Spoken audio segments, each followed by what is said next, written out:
বন্ধু আমি সুতপা প্রত্যেক দিনকার মতো চলে এসেছি আজকেও। তা আজকে আপনাদেরকে ভবতারিণীর মন্দির দেখাবো। তো তার আগে ভাবলাম যে আগে কাকগুলোকে খেতে দিয়ে দিই, তাই ওদেরকে খেতে দিয়ে নিয়ে আপনাদেরকে মন্দিরটা দেখাবো সকালবেলা। আর সবাই কেমন আছেন বলুন? সবাই নিশ্চয়ই ভালো আছেন। ঠাকুরের কাছে একটাই প্রার্থনা, আপনারা সবাই ভালো থাকুন, সকলে ভালো থাকুন, এটা দিয়েই দিনটা শুরু হোক। ঠাকুরের কাছে এই মঙ্গল কামনা জানাই যে সবাই যেন আমরা একসাথে ভালো থাকতে পারি। আয় আয় আয় আয় আয়, খেয়ে নাও। এই যে চলে এলো, এখন বুঝে গেছে যে এই জায়গাটায় দেয়। খেয়ে নাও খেয়ে নাও খেয়ে নাও খেয়ে নাও, যাও যাও যাও যাও, খেয়ে নাও। তা দেখুন, চলুন আপনাদেরকে দেখাই যে জিনিসটা দেখাবার জন্য সকাল সকাল এলাম। না, এখনও পুজো হয়নি, শুধু স্নানটা করেছি আর ওপরের এই যে জল দল দেওয়া দিয়ে এইসব হলো।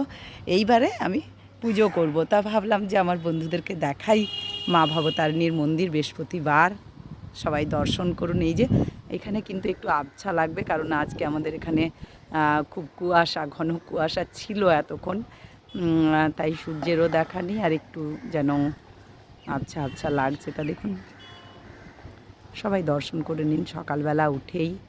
সব কাজ ফেলে আগে দর্শন করুন মা ভবতারিণীর মন্দির, যিনি জগদ্ধাত্রী, জগতের আধার যিনি। আর এইদিকে আদ্যা শক্তি যে। আর আজকে পুজোটা যদি করে নিতে পারি, আপনাদেরকে অবশ্যই সকালের আরতিটা দর্শন করাবো। সেই জন্য তাড়াহুড়ো করছি, তাই বেশি কথা বলছি না। আগে পুজো টুজো করে নিয়ে আপনাদেরকে আরতিটা দেখাতে পারবো। আর আমারও চান তালিনি সব কাজগুলো হয়ে গেছে। আর আমার বন্ধুরা কেমন আছেন যদি জানান, ভালো লাগবে। আর বন্ধুরা সবাই ভালো থাকুন, সবাই সুস্থ থাকুন, সবাইকে নিয়ে সবাই ভালো থাকুন। আর আমিও এবার এই যে এতগুলো কাছাকাছি হয়ে গেছে, এই যে এইগুলো এবার আমি শুকোতে দেবো এই যে দড়িতে। আর ওই দেখুন ওরাও খাচ্ছে, দেখুন, খাও খাও, দেখুন কী সুন্দর খাচ্ছে। ওরা আগে জায়গাটা ভুল করছিল, মানে এইদিকে জায়গাটা চেঞ্জ করে দিয়েছি, সেই জন্য ভুল করছিল। আর আমার আজকে এক দিদি মারা গেছেন, মানে খুবই কষ্ট হচ্ছে মনে। দিদি কালকে রাত্রে মারা গেছেন, আজকে দাহ করতে আমার হাজব্যান্ড, আমার ছেলে দুজনেই গেছে কাশ্মীর মানে ঘাটে ওখানে। তাই সকালবেলা ওরা চলে গেছে।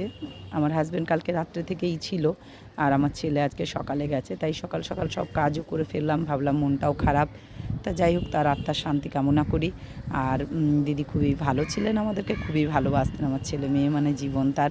তা যাই হোক, কী করবেন, যেদিন যা যাওয়ার কথা সেদিন সে যাবেই। আর আমার বাবাও ভীষণ কষ্ট পাচ্ছেন, কিন্তু আমাদের হাতে তো কোনো কিছু নেই। তাই ঠাকুরকে, আদ্যা শক্তিকে আমরা সবাই মিলে ডাকি, বাবাও যেন মুক্তি পায়।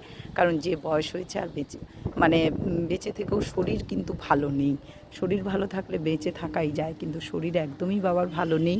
আর সেই জন্যই চিন্তা, যেহেতু আমি দূরে থাকি তাই মনটা বেশি খারাপ লাগে। তা যাই হোক বন্ধুরা, আপনাদের সঙ্গে অনেক কথা আবার বলবো। আমি যাব আরতিতে, সেই চেষ্টা করছি। তাহলে এখন এইটুকু, নেক্সট ভিডিও নিয়ে আমি আসছি। সুতপা সঙ্গে থাকবেন, ভালো থাকবেন, সুস্থ থাকবেন, আর সঙ্গে রাখবেন। আর আপনারা চ্যানেলটাকে সাবস্ক্রাইব করবেন, শেয়ার করবেন, লাইক করে দেবেন, কমেন্টস করবেন। টাটা।